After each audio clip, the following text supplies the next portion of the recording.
Hey everyone, I'm Sam. I'm a pastor. I've been a pastor for 22 years. I'm a biblical studies student. You can read my writings on samburke.org. If you go there, click on posts. There'll be a whole bunch of different writings on there. Just fair warning, the further back you go, I've been doing this website since 2008. So the further back you go, the crazier the content gets. From like what I was eating and that kind of stuff back then. But more recent, past few years, has been more biblical studies stuff. So just fair warning. But yeah, you can read my writings on samburke.org. My training involves biblical studies. It involves theology and languages, things of that sort. Well, I'm going to get to finally today to looking over this complete Jewish study Bible. I bought this back in the summer and I teased out that I was going to get to it, and then I never really did, never got to it. But over this Christmas break, I've been looking through it, thumbing through it a little bit here and there, and I want to finally make a video on it. Now, I will warn you, this is not a deep dive into it, like specifically. This was kind of more like a 30,000 foot view of it, but I feel like I've done enough work in it to be able to comment on things here and there, but I would love to point out some things later on in other videos to kind of show you, hey, this was cool, or why, kind of a deal. So anyway, 30,000 foot view of the complete Jewish study Bible. Now what they're trying to do with this, it says right on the cover, Insights for Jews and Christians. And when I went through and I read through the forward on it, and what they're trying to do is they're trying to return the Jewishness back to the scriptures. The people who were writing the scriptures were first century Jewish people who accepted Jesus as their Messiah. They'd be called like Messianic Jews. And the people who wrote the Old Testament or the Hebrew Bible were Jewish people. And it could have been even like, 5th, 6th, 7th century, maybe, more likely 5th, 4th, 5th, 6th, 5th, 4th, somewhere in there, century BCE, was when a lot of this was written, compiled, all that kind of stuff. And so these are Jewish people doing all of this. And so they're trying to return back the Jewishness to the Bible, that it's kind of, in their words, it's been taken, all the translation from Hebrew and Greek and all that to English, it's kind of lost a little bit of that sense. And so they return by like doing things like, for example, instead of using the word Jesus, they use the Hebrew word Yeshua. Now there's nothing wrong. They even said right there, there's nothing wrong with using Jesus. In fact, the Greek word Yesu, and then you kind of go into Latin, all that, that's where we get Jesus from. And that's perfectly fine. That's actually what it's in the Greek, but Jesus was Jewish, and from the Aramaic and from the Hebrew, we would know his name would be Yeshua. And so that's how they do it in the Hebrew Bible, or in the New Testament from this Jewish study Bible. So that was really cool. Some other things you can kind of see in the notes that they write, that Messianic Jews have really done their homework on the notes and the footnotes and all that kind of stuff in here. But they say right in here, they have Christian theologians who have written part of their study notes to help it not feel just like Messianic Jewish people writing it. Then they've done a lot of work with the Tanakh, which is the Hebrew Bible, and all that, to make sure it's not just a Christian's version, of the Jewish Bible, but it's also from Jewish people. Okay, so a few things that I just wanted to kind of point out, and some things that kind of I had scratched over. I loved the fact that in the Hebrew Bible portion of this, that they followed Tanakh pretty closely.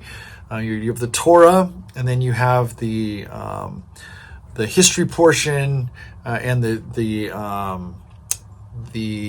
prophets, and then you have the writings at the end, and it follows it almost book by book, I want to say, all the way through. And I think that's really kind of a cool thing. The other thing that is really fascinating is in the study note parts of it, they quote like the Talmud, the Mishnah, all those kind of things are in there. So very cool stuff that not a lot of people have, just like their hands on kind of a thing. And so that's really cool. One of the things that kind of I scratched my head on was, while they follow Tanakh very closely in the book order and how it all goes, the translation does not follow the JPS Tanakh at all. which I think that's fascinating. I was reading through Genesis and I was reading through First and Second Samuel, and noticing that I was like, oh, whoa, that's different. That's not, if there was a Jewish person who would be very familiar with Tanakh and how that's translated from the Hebrew, they would look at the translation here and kind of go, why are you translating it more like a Christian than like a Jewish person? And so that is fascinating.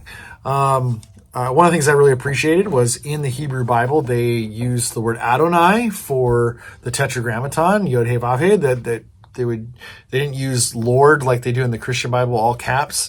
And then they didn't use Yahweh like the Legacy Standard Bible does, which that's a head scratcher for a lot of people, why they did that and chose to do that. Because I think if they would have done that in here, that would have really made some Jewish people upset.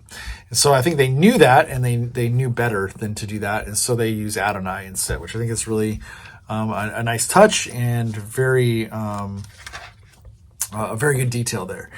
I will say this.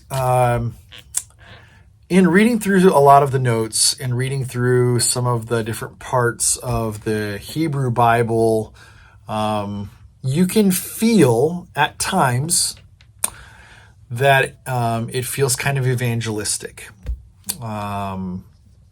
like trying to proselytize Jewish people to become Christians or Messianic Jews.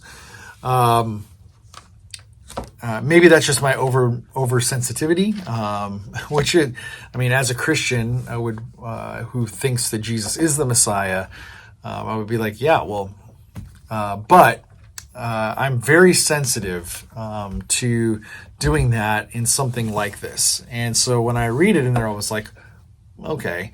Now, maybe in the New Testament, if you want a Jewish person to read the New Testament through a different lens, go for it, but it's all littered through the Hebrew Bible. And so I just wonder if an Orthodox Jewish person were to pick one of these up and to read it, which I don't know if they would they appreciate that or not? I don't know. Messianic Jewish people 100% would appreciate that. And then Christians might actually learn some things as they read through it and go, oh, this is what's going on. So anyway, that just was one of my head scratcher things as I read through it. I read the notes.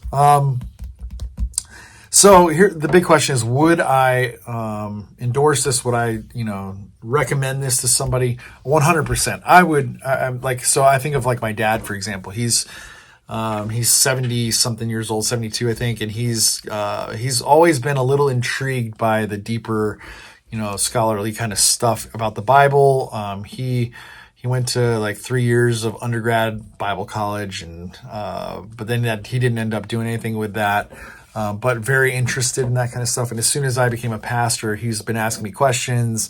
They walked away from their independent fundamentalist Baptist background and found themselves in different kind of churches. And I've been helping them trying to think through some of this stuff. And so he asked me all kinds of these questions. And so this would be a great resource for him. I'd be like, hey, dig into this, because he wouldn't know half of this stuff from the Hebrew Bible and, the Jewishness of it, what was going on, what the Mishnah, the Talmud, all that kind of stuff. He wouldn't know any of that. So this would be a great resource for somebody like him. So I would 100% recommend that for people who want to know more about where all of this comes from and how Jewish people see the Bible very differently than us, American people especially.